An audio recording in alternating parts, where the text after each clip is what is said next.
Hey, True Believers, Englentine here. We're going to take a look at the top 10 Marvel horror comics. We already did a list about DC's horror comics. This is Marvel's list, and yes, just like that one, there's going to be some that are out of left field, some that are pretty obvious, like the one that we're looking at right here. I've got to say thank you very much to Jim Sorensen, though. He's the one that commissioned this video. And if you would like to commission a video like this one or any of the others, just go on over to Ko-Fi. The link is in the description below. All you have to do is pick out a topic like Bad Comic Beatdown or Really That Bad, where we talk about horrible comics or bad comics. Do they really deserve that reputation? Comic book origins. Take a look at the first appearance and origin of any comic book hero, villain, or team. And Comic Books Were Better, where we just count down great comics of a different era. And Really That Good is just like the Really That Bad. It's just do the good comics deserve their good reputation? Don't forget to go on over to Old Man Comics also. Links in the description below, and subscribe there. And don't forget to hit that notification bell. And with all that aside, let's get to the top 10 Marvel horror comic books. Number 10, X-Men vs. Dracula. I remember loving this book. Wasn't it like an annual or something like that? I remember also they went to an actual issue with her as well. It was like an annual and an issue. All I remember is this was a great story. I do remember Storm gets attacked and she begins to act weirdly, like she's backing away because Kitty's got her Star of David. She's, of course, avoiding sunlight. And then, of course, she's visited by Dracula, lets him in. It really plays out like a vampire movie. Granted, it follows all the same vampire tropes as well, but I don't think that's a weakness. I really do believe that it's one of the strengths that we're watching a horror movie, a Dracula film, a vampire movie that just so happens to star the X-Men. Yeah, absolutely fan-freaking-tastic book. Number 9. Okay, I normally don't do this, but I want to read you Marvel's write-up of this. From out of the shadows they came, some seeking to protect humanity, others preying on the worst of it, distrusting, even hating each other, but mystically bonded in a way they couldn't begin to understand. For one brief moment, these 9 champions come together to face an evil even more deadly than themselves. Boom. Rise of the Midnight Suns. I remember liking this series. I loved the series in the 90s, and this is a very 90s comic book. Make no mistake of it. At the time, it was very popular to make heroes of the anti-hero. And just seeing Ghost Rider and Blade and Mobius and all that, Morbius, not Mobius, and all the same books and everything was just such a thrill. It's not as much horror as it is superhero, but at least it plays on the supernatural. And one thing that's really, really important, it's a hell of a lot of fun. Check it out. Seriously, you're going to enjoy it. Number 8. Druid is a Warren Ellis book that disappeared. And this came out. It was supposed to be an ongoing series. It ended up only being 4 issues and then gone. Because they said, oh, well, it's a miniseries. Yeah, no, it was really supposed to be an ongoing. Nobody read this, and it's so really cool. Dr. Druid is kind of like a low-rent garage sale version of Dr. Fate, and this is really a story about someone whose ambition far outsizes their talent. You know, they're just so reaching beyond their strengths that they're bound to fail. Little spoiler alert, this is not a great ending for Dr. Druid, but dude, this is something you should check out. This is a diamond in the rough if there ever was one, and definitely for this list, this is the one that I'm betting that the least people know about, but I have a feeling if you're into horror comics, if you're into the supernatural, that kind of thing, this is one that you'll thoroughly enjoy. Number 7. Clive Barker's Hellraiser is an anthology book, and I got to, you know what? Screw it. There's one story, and I'm going to tell you about it. It's Dead Man's Hand, and this has stuck with me since I first read it. What's it been, like 26 years ago? So this gunfighter-looking guy goes into a poker game, puts the cube on the table, and he says if he wins, he's going to give him the greatest treasure. And all throughout, this guy's seeing what his future could be. All the while, he's eyeing the box during this poker game, and he's actually getting more nervous and more nervous. And yes, I'm going to spoil the hell out of this story, but the series was filled with it. stuff like this. So the box actually picks out a card and such, and the gambler wins, to which the gunfighter-looking guy says, okay, you won, and I promised you the greatest treasure.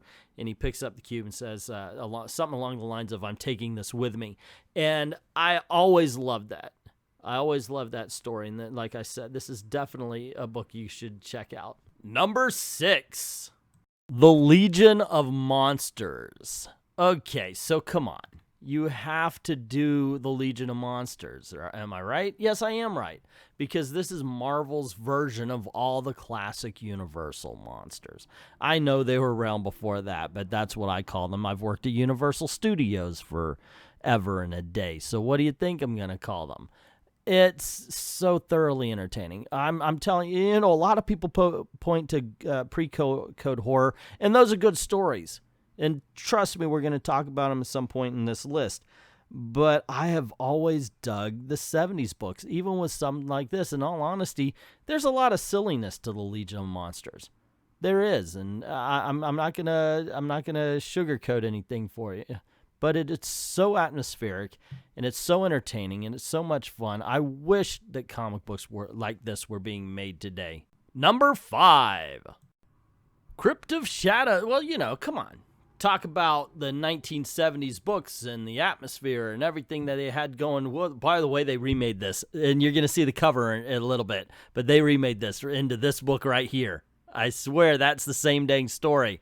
So anyway, yeah, they did a Crypt of Shadows book this year. They also did War is Hell and a couple of other individual one-shot books from the Golden Age. But we're talking about this one, and this is your typical anthology book where, the hero gets involved in some sort of morality tale where if he was a douchebag in the beginning, whatever douchery he was involved in comes back to haunt him and takes care of it. Kind of like a Twilight Zone episode, but in comic book form. There were a lot of them. I mean, if you read the old Journey into Mysteries and such like that, they definitely have that kind of tone to them. Anyway, I have a lot of fun with Crypt of Shadows. I think you will too. Number 4, The Haunt of Horror is just a magazine version of a digest style horror anthology they wanted to do before this one. And it is a lot of fun. It gave Satana, the Devil's Daughter, her own series, Gabriel the Devil Hunter. There were short stories and all sorts of stuff in this.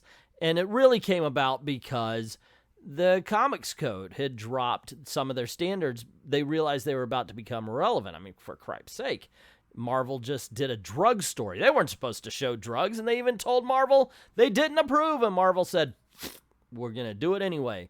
And this is what started the flood of some horror, that and the popularity of The Exorcist. Yeah, but come on, man. This is easy to collect. It's 5 issues. It wasn't very successful at the time, but it still is a lot of fun. Check it out if you can find it.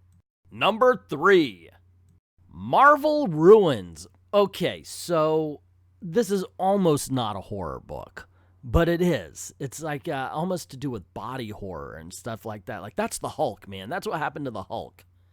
And that's one of the really cool things.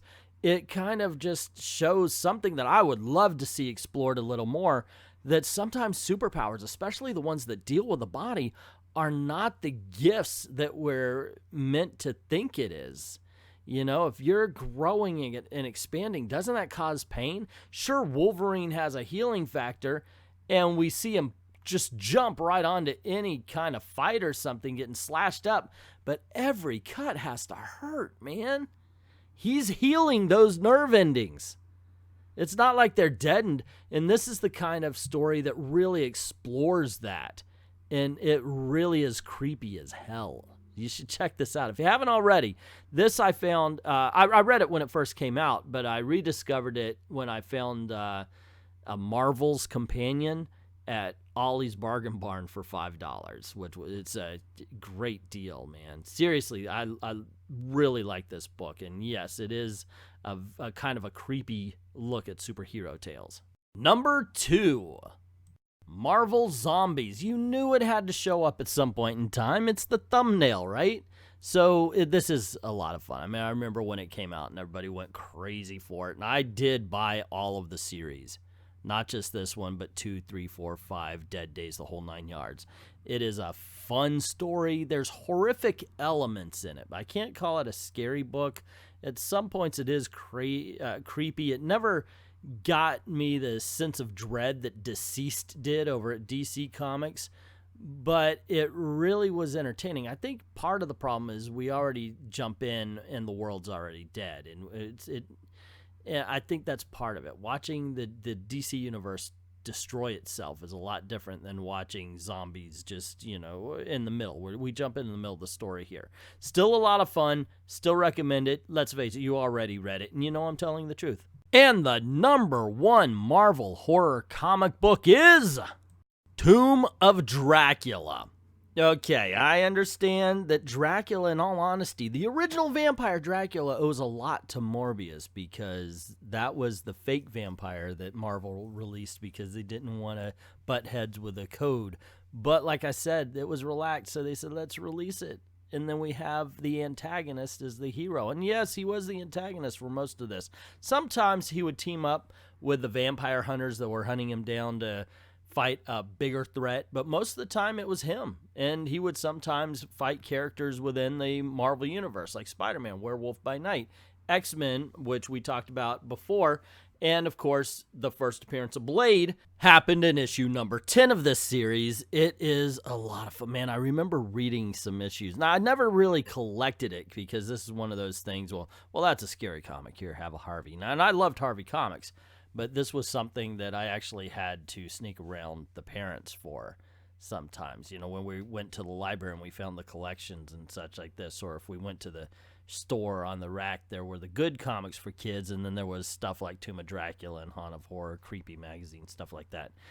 They never let us read Fangoria either, but we still managed to get our hands on it. But that's a book for a different list. There you go, gang. That's the list. What do you think? What did I forget? And more importantly, what did I put in here that you don't think belongs? Let me know in the comments below. And don't forget to click like or share, subscribe if you haven't done it already. But more importantly, ring that bell and make sure that the notifications are set on all so you don't miss anything. Cool things happen around these parts.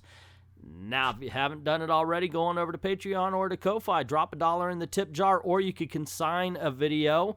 You could be a $5 patron and get one video a month, or you could go on over to Ko-Fi and just pick out a category and pick out a subject, and boom, we'll get it to you ASAP. Thank everybody who's already done that, and to everyone, all of the true believers, thank you very, very much for watching.